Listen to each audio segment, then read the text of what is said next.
US లో doctor గా స్థిరపడాలని అనుకుంటున్నారా? అయితే అతి తక్కువ ఖర్చుతో ఎగ్ ప్లస్ తో సాకారం చేసుకోండి.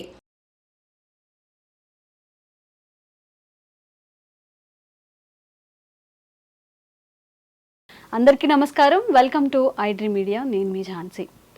ఒక్కొక్క రాశికి ఒక్కొక్క కష్ట నష్టాలు, లాభాలు, విజయాలు ఉంటూ ఉంటాయి. అయితే ధనుస్సు రాశి వారికి ఇయర్ ఎలా ఉంది, ఎలా ఉండబోతోంది, ఎలాంటి గ్రహదోషాలు వాళ్ళ జాతకంలో ఉండే అవకాశం ఉంటుంది, ఎలాంటి పూజలు కానీ ఏం చేస్తే మనం ఇప్పుడున్న లైఫ్ నుంచి ఇంకొంచెం మంచిగా ఉండే సిచ్యువేషన్స్లోకి మనం వెళ్తాము, ఈ విషయం గురించి మాట్లాడదాము. ప్రస్తుతం మనతో ఉన్నారు గాడేపల్లి వీరభద్ర శాస్త్రి గారు. వారితో మాట్లాడి ఈ క్వశ్చన్స్ అన్నింటికీ కూడా పరిహారాలు కానీ పూజలు కానీ తెలుసుకునే ప్రయత్నం చేద్దాం. నమస్కారం అండి. నమస్కారం. ధనుస్సు రాశి వారికి ఇయర్ అంతా ఎలా ఉండబోతోంది? నార్మల్లీ కొన్ని మంత్స్ అయిపోయింది. ఇప్పుడు వాళ్ళ లైఫ్లో ముందుకు వెళ్ళాలి అన్న ఉద్యోగపరంగా కానీ, మ్యారేజెస్, ఇంకా ఏదైనా ఇల్లు కట్టుకోవడం, ఇలాంటివన్నీ కూడా వాళ్ళ లైఫ్లో ఎలా ఉండబోతున్నాయి? తప్పకుండా మనకి మూలా నక్షత్రం 1, 2, 3, 4 పాదాలు ధనుస్సు రాశిలో ఉంటాయి. అలాగే పూర్వాషాఢ నక్షత్రం 4 పాదాలు ధనుస్సు రాశిలో ఉంటాయి. ఉత్తరాషాఢ నక్షత్రం మొట్టమొదటి 1 పాదం మాత్రం ధనుస్సు రాశిలో ఉంటుంది. ఇలా ఈ 9 పాదాలు కూడా ధనుస్సు రాశిలో ఉంటాయి. ధనుస్సు రాశికి అధిపతి గురుడు, బృహస్పతి అనే గ్రహం.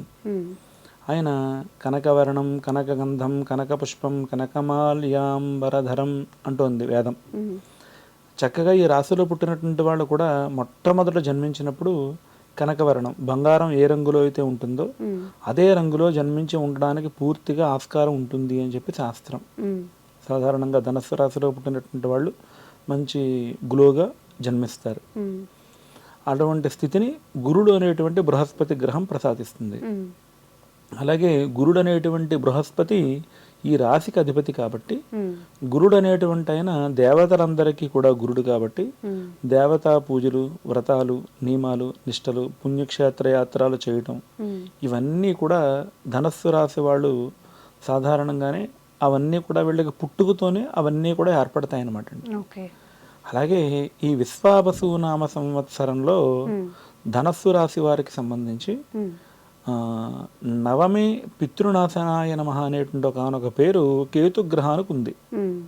అటువంటి ధనస్సు రాశి నుంచి 9వ స్థానంలో కేతువు అనుకునేటువంటి గ్రహం సంచరిస్తుంది. అలాగే ఇప్పుడు శని భగవానుడు ఇప్పుడంటే వక్రించాడు, కానీ మామూలుగా అయితే కనుక మన మార్చి 30వ తేదీన గ్రహాల యొక్క మార్పులో భాగంగా శని కూడా అర్ధాష్టమ శని అయ్యారు. ధనుస్సు రాశి వాళ్ళకు కూడా ఇప్పుడు అర్ధాష్టమ శని జరుగుతున్నట్టే అర్థం. అంటే వక్రించి నవంబర్ 8వ తారీఖు వరకు కుంభరాశిలో ఉన్నారు, కానీ యథార్థంగా ఆయన కూడా మీనరాశిలో ఉన్నారు. మీనరాశిలో ఉన్నటువంటి ఫలితాలు ఇస్తారు కాబట్టి అర్ధాష్టమ శని అనేటువంటిది ఈ యొక్క ధనుస్సు రాశి వారికి కూడా జరుగుతుంది. అలాగే ఈ యొక్క రాహువు అనేటువంటి గ్రహం తృతీయంలో ఉండడం మంచిదే, కానీ తృతీయే వైరదాయకాయ నమః అని పేరు రాహుగ్రహానికి.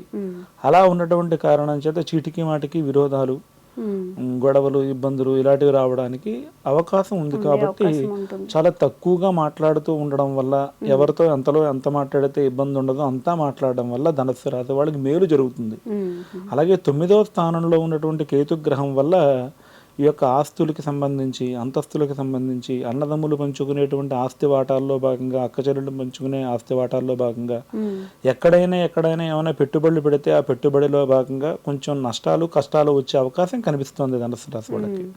దానికి తోడు అర్ధాష్టమ శని కూడా ఉంది కాబట్టి కొంచెం అలాంటి ఇబ్బందులు ధనుస్సు రాశి వాళ్ళకి పుష్కలంగా కనిపిస్తున్నాయి. కనుక అటువంటి ఇబ్బందులు ఏమీ లేకుండా ఉండడం కోసం నిత్యం గణపతిని ఆరాధన చేస్తూ, గణపతిని పూజిస్తూ, అంటే గణపతిని ఎందుకు పూజించాలి అంటే కనుక 9వ స్థానంలో ఉన్నటువంటి కేతుగ్రహం వల్ల ఈ యొక్క ధనుస్సు రాశి వాళ్ళకి ఇబ్బంది లేకుండా ఉండాలి అంటే కనుక కేతుగ్రహానికి అధిష్టాన దేవత గణపతి కాబట్టి గణపతిని ఆరాధన చేయడం, ప్రతిరోజు గణపతిని స్మరించడం.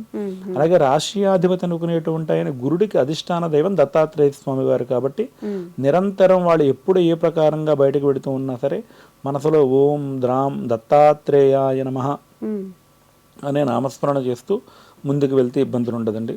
పర్సనల్గా ఇంకా వాళ్ళ యొక్క జాతక ప్రకారంగా ఏమన్నా ఇబ్బందులు, సమస్యలు అలాంటివి ఏమన్నా ఉంటే కనుక మనకి వాళ్ళ యొక్క డేట్ ఆఫ్ బర్త్ మనకు తెలియపరిస్తే కనుక దాని ప్రకారంగా మనం పూర్తిగా తెలుసుకుని మాట్లాడడానికి అవకాశం పుష్కలంగా ఉంటుంది. ఎవరైనా సరే ధనస్సు రాశికి సంబంధించిన వాళ్ళు ఎవరైనా కానీ మీరు ఏదైనా మీ వ్యక్తిగత సమస్యల నుంచి బయటపడాలి అనుకుంటున్నప్పుడు స్క్రీన్ మీద కనిపిస్తున్న ఈ నంబర్స్కి కాల్ చేస్తే గురుగారితో డైరెక్ట్గా మాట్లాడచ్చు. అండ్ మీ దగ్గర అంటే మీకు జరిగే గ్రహదోషాలు కానీ ఏవైనా ఉన్నా కానీ మీరు ఆ డౌట్స్ని క్లారిఫై చేసుకోవచ్చు. మీ ఫ్రెండ్స్లో ఎవరికైనా ధనస్సు రాశి వారు లేదా రిలేటెడ్ ఇంకెవరైనా ఈ ఇష్యూస్ ఏవైతే చెప్పారో ఉంటే కనుక వాళ్ళకి ఫార్వర్డ్ చేయండి. తప్పకుండా వాళ్ళకు కూడా ఉపయోగపడే వీడియో అవుతుంది. సంతోషం గురుగారు. నమస్కారం అమ్మా.